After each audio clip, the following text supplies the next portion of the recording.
Right hand thumb rule. Right hand thumb rule म्हणजे उजवा हाताच्या अंगठ्याचा नियम. बरोबर.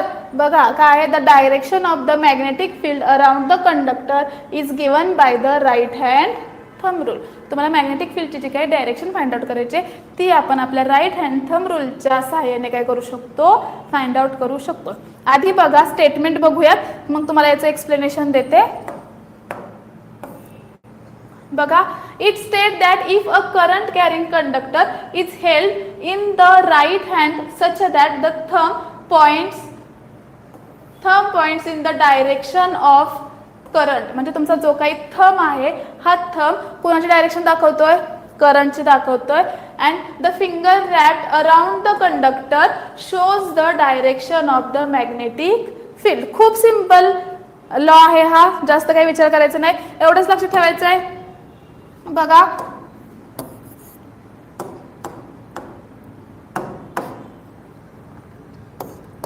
तुमचा जो थंब आहे हा थंब काय शो करतो, तर डायरेक्शन ऑफ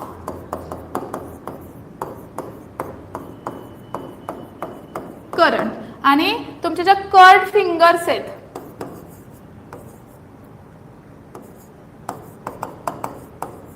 त्या काय शो करतात, तर डायरेक्शन ऑफ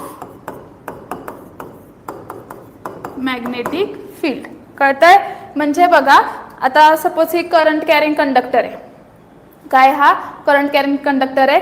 आता याच्यातून करंट काय होतंय, फ्लो होतंय. आणि मला याच्या अक्रॉसचे मॅग्नेटिक फील्ड फाइंड आउट करायचं. तर मी काय केलं, राईट हँड घेतला, थंब रूल म्हटलंय, म्हणजे मी याला असं पकडलं. आता इथं इम्पॉर्टंट आहे की करंटची डिरेक्शन कुठं आहे. बरोबर. आता हे जे छोटं टोक आहे आपण समजू करंटची डिरेक्शन त्या साईडला, म्हणजे डाऊन टू अपवर्ड डिरेक्शनला करंट आहे. मी याला तर असं पकडलं. बरोबर. असं पकडल्यावर माझं थंब काय रिप्रेझेंट करतो रे, तर माझा थंब रिप्रेझेंट करतो डायरेक्शन ऑफ करंट. जर थंबने डायरेक्शन ऑफ करंट रिप्रेझेंट केलं तर ह्या कर्ड फिंगर्स आहेत ज्या मी फिंगरला गुंडाळलेलं आहे, बरोबर ना, कर्व केलेले आहेत. ह्या फिंगर्स माझ्या काय शो करतात, तर मॅग्नेटिक फील्डची डिरेक्शन शो करतात. म्हणजे तुम्हाला कळलं हे काय झालंय, असं कर्ल झालंय, बरोबर ना, हे गोल गोल फिरतंय. म्हणजे मॅग्नेटिक फील्ड कशा आहेत, याला अशा सर्क्युलर लूपमध्ये आहेत.